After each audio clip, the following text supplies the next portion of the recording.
Good evening. Welcome to our first Kansas City Chiefs instant reaction video of the 2024 season on the 580 Sports Talk YouTube channel and at WIBW News on Facebook. How big are your toes? Isaiah Likely's are too big, and that's why the Kansas City Chiefs are winners in the season opener in 2024 by the length of maybe not even a toe, maybe a toenail.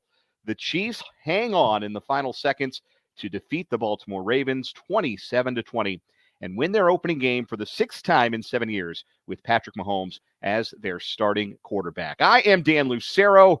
Brendan Dzwierzynski and Spencer Dupuis are along for the ride as well. We got to start with the finish because the Chiefs had an opportunity, bonkers finish. Chiefs had an opportunity to put the game away late, were unable to do so, couldn't get the final first down, and goodness knows how differently that game might have turned out if Patrick Mahomes doesn't catch his own pass with less than 2.5 minutes to play, allowing the clock to run down to the 2-minute warning. So the Ravens had to hustle with no timeouts. A good punt by Matt Araiza and good coverage down the field meant the Ravens had to go 87 yards. And they just about did. They got 3 cracks at the end zone from the 11-yard line.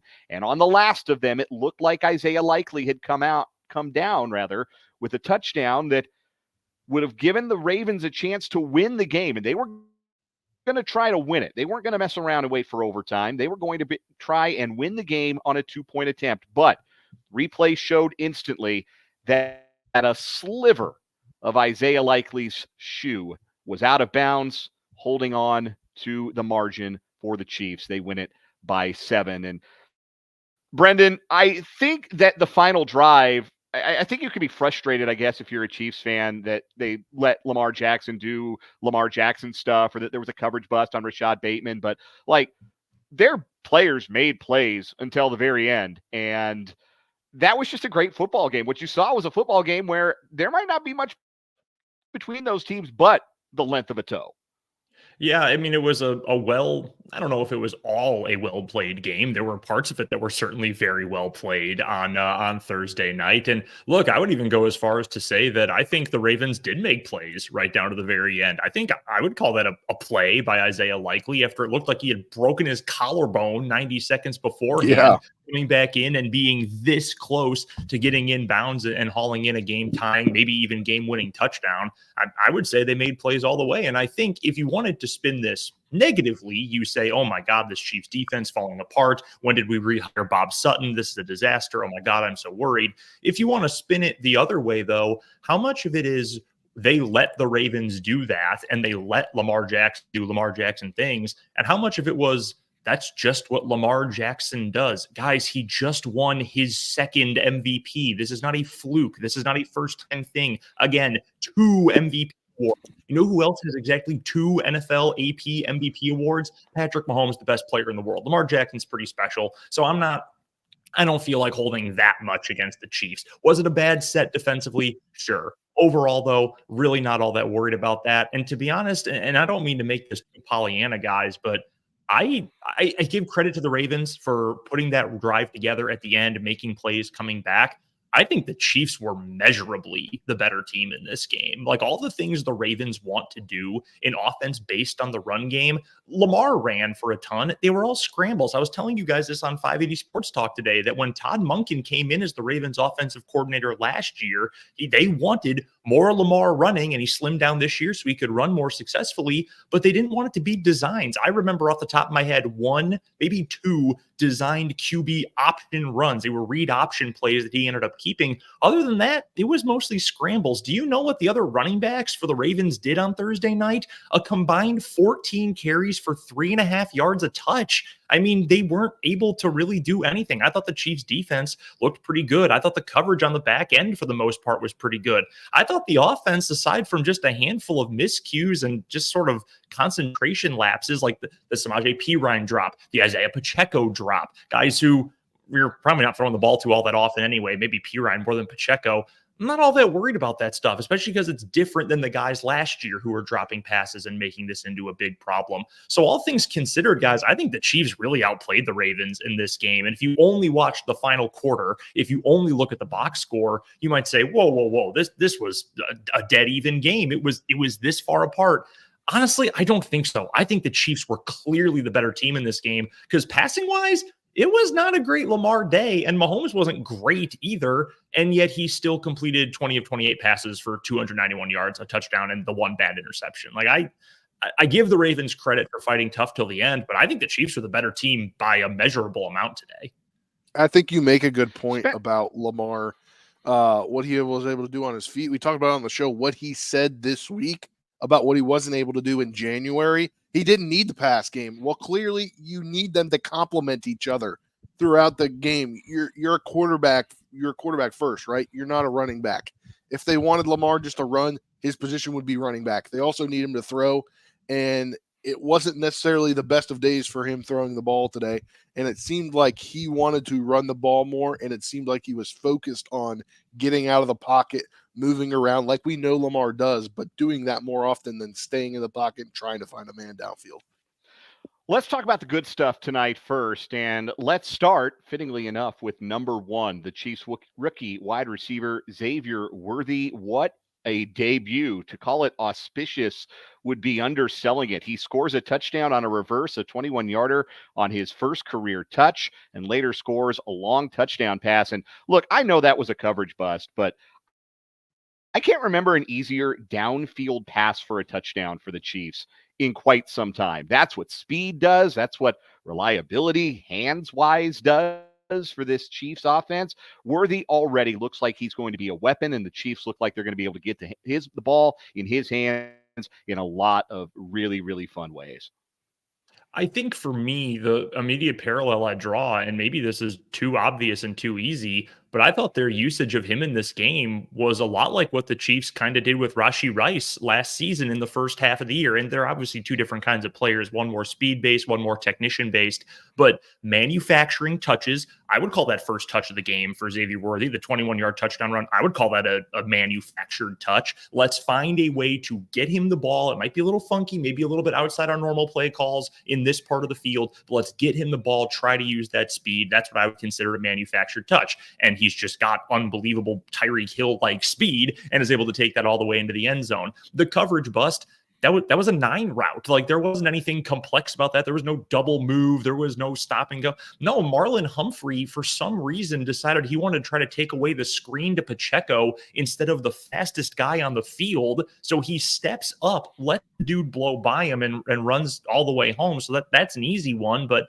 simple routes, limited usage. He was on the field plenty, but limited usage, being very particular about how you get the ball, reminds me a lot of what Rice did last season. And if you were to tell me you're going to get 77, 78 catches out of Xavier Worthy this season, he's going to get more than 938 yards that Rashee Rice had last season, just by the nature of the kind of player he is. So if that's what you're setting up, now that you know Rice is a number one, who, by the way, a quick side note, dude, he's going to be so good this year. He is going to put up bananas numbers this year, because the more that Xavier Worthy plays and the more you have to respect him in that speed on the outside, plus you bring in the speed of Hollywood Brown once he gets healthy, what is going to be open all day? Those Michael Thomas routes, those quick slants, those deep overs, things like that, just eating over the middle of the field. So it's such a beautiful complementary style of offensive football. And look, you can't teach speed. Use the old Royals phrase, Dan, you just used it a moment ago. That's what speed do. And as long as you find a way, you don't have to give him the ball 15 times a game. You give him 3 touches, he can work magic just like he did tonight. I want to make a quick point before I come back to you, Spencer, about Rashee Rice and how the Chiefs seemed capable of using him tonight. I think it was Bill Barnwell who made this point on Twitter. It was one NFL writer who noticed that basically the Chiefs were trying to figure out, between Travis Kelce and Rashee Rice, they were going to get one of those guys on a linebacker pretty much every snap. And whoever the linebacker took, that's who they were going to throw to. Linebackers can't cover Rashee Rice. we have decade plus of evidence that linebackers really can't cover Travis Kelce either. So if that's the bind the Chiefs are going to keep putting defenses in, one of those two guys is going to go nuts every single week. Absolutely ballistic. Because if they get that matchup, you saw Mahomes today picking at it. Andy Reid will continue to let him do that. So yeah, it was a big time game for Rashee Rice. Spencer, what else did you like? Give me one thing you liked from the Chiefs tonight. Well, I want to go back to Xavier Worthy because he was my guy on the show today, right? He was my big Chief pick. And I thought that with Hollywood Brown being hurt, there was a window for him to make a big opening. Hey, this is my welcome to the NFL moment. And he did that today. And as Brendan mentioned about, finding ways to manufacture him getting the ball, I think they did it just well. And I think, and so I listened to Brett Veach. He was on with Rich Eisen yesterday. They went up there specifically to get him. And then he found out later this summer that if they stayed at 32, he definitely would not have been there. So they went up and got their guy. They needed a guy to replace Tyreek Hill, maybe a couple years too late, but that's how the draft works. You got to wait to find a guy. And he is just, he's a great player in the making. One thing that I specifically liked tonight, though, was Leo Chanel on defense. He was a beast. We saw his playoff run that he had last year or the end of last season. And he was just continued to be a beast as he stepped into that bigger role that he was taking on this year. Yeah, he was the spy on Lamar on a lot of downs, and that is a hard role because whoever you are as a linebacker, you're not more athletic than Lamar Jackson. You're not stopping Lamar Jackson. If you could contain Lamar Jackson, you've done a pretty good job. And there was one drive in particular, I believe it was the drive where they held the Ravens to a field goal that cut it to 27-20. Chanel was the spy on 2nd and 3rd down that forced that drive to come to an end. Played that role really, really well. Not an easy role to play against Lamar, the 2-time MVP, but Chanel did, I think, have a good game tonight. Don't want to pick too many nits tonight because a win is a win after all, and it's week 1, and you always get better from week 1. But, man, a recurring theme of Chiefs games last year was leaving money on the table. And the Chiefs left some money on the table tonight. You mentioned earlier, Brendan, a couple of big drops. One by Isaiah Pacheco on a wheel route that looked like it might have been a touchdown. Another on a play to Samaje Perine that halted a drive. And I'll come back to that drive in just a second. But also you had 2 drives start in plus territory in the first half that ended up in just 6 points. And that's why this game ended up close at the end when really the Chiefs went in the locker room up 13-10. It felt like they dominated the first half. They got the strip sack from Chris Jones. The recovery by Felix Anudike-Uzomah can only get a field goal out of that. They get the stop on 4th down at midfield. They only get a field goal out of that drive. So that was frustrating. Red zone difficulties tonight and the inability to cash in on your opponent's mistakes where when the Chiefs had the turnover, it turned into points as well for the Ravens. But it was not the optimizing of those situations that we have in the past been really used to seeing the Chiefs do. The drop passes were a bugaboo last year, obviously. Hopefully they won't come back to bite the Chiefs too bad this year, but we did see that a little bit. The other thing I want to get to, that drive where Perine drops the 3rd and 5, the Chiefs up 10, have a 4th and 5 at the 40, and they punted. And Matt Araiza is not a great directional pin deep punter. He's a hang time guy. He's a power guy. He's not a finesse punter. Asking Araiza to pin you inside the 10 from the 40 is not his strength. You know what is your strength when you have Patrick Mahomes? Getting 5 yards anytime you want it. Go for the kill shot. We know that's not Andy Reid's MO. We know this. We've watched enough of Andy Reid over the years to know that's just not how he gets down. But, man, that was the opportunity to go end the game, go down and get points, make it a 13 or even a 17-point game. And again, more money left on the table. Chiefs have to be better in those spots. Better coaching-wise, better execution-wise. You know, the funny thing about that 4th down decision to punt from the 40, which I hated too. I feel like most people should when you've got 15 at quarterback. I can't imagine saying, yeah, good time to punt, especially like you said, Dan, with a boomer of a punter. He's not a coffin corner guy. This is not a precision punter. Matt Araiza is there to blast the ball as hard as he can all the time. So a curious decision, but also one that's explainable because that's just what Andy Reid does. The funny thing about it, though, I think of when the Ravens failed on a 4th down try earlier in the game, and Twitter and everyone completely lost their mind over the play call. Like, hey, it's 4th and 3, 4th and 4 for the Ravens. You have Lamar, you have Derrick Henry, and you run this little flare into the right flat where you throw it to Zay Flowers, and Nelson Aguilar is just like standing there doing nothing. Like, what the hell are you doing? You run it right into Trent McDuffie, who's the best tackling corner in the NFL as far as I'm concerned. But the funny thing about it, I would have loved for the Chiefs to have run that on 4th and 5 from the 40-yard line, to be honest with you, because, I mean, you flip 20 yards of field position on the punt, big whoop.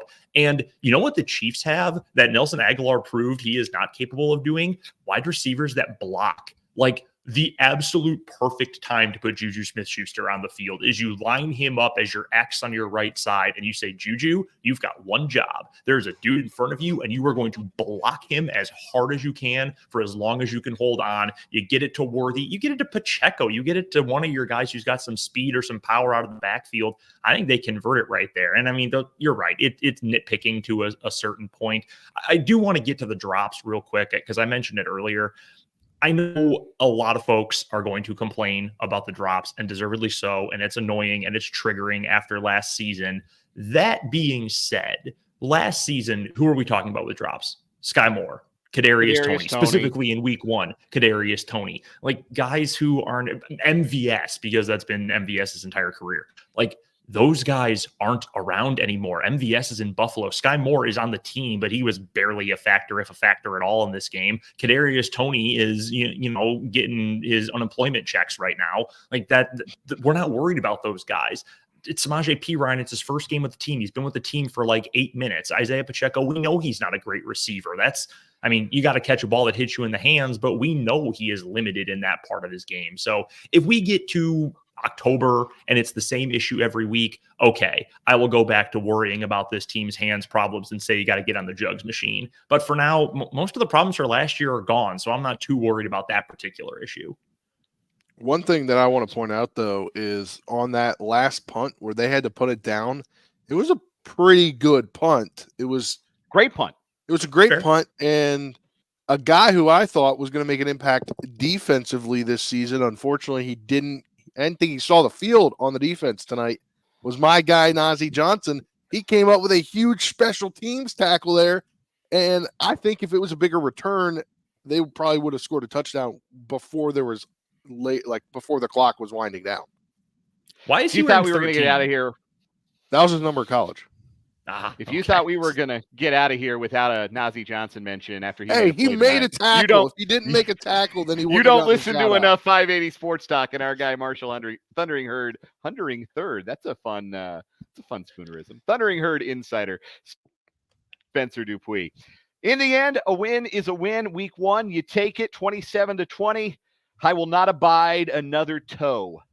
That's the length of the deciding margin of this game, a toenail for Isaiah Likely. The Chiefs win it. You might say by a nose, you might say by a toe, but we will have plenty more to say about this game on tomorrow's edition of 580 Sports Talk. We will be with you from 3 until 6. We will break it all down. We will have our Chiefs insider, Matt Derrick, joining the show to chat with us as well. We'll also have our Prairie Band Sportsbook 580 Sports Talk picks for the first full weekend of both college and pro football. We'll preview the full high school slate as well ahead of our Lewis Toyota Game of the Week. Silver Lake and Rossville, the War on 24, tomorrow night on our sister station, Classic Country 106.9. But that'll do it for this instant reaction video. If you're catching it, give us a like and a subscribe on the YouTube. We sure appreciate you guys who have stayed up late and rocked with us tonight. Shouts to Paul, Sam, Mark, Goober Train. Appreciate every single one of you for tuning in.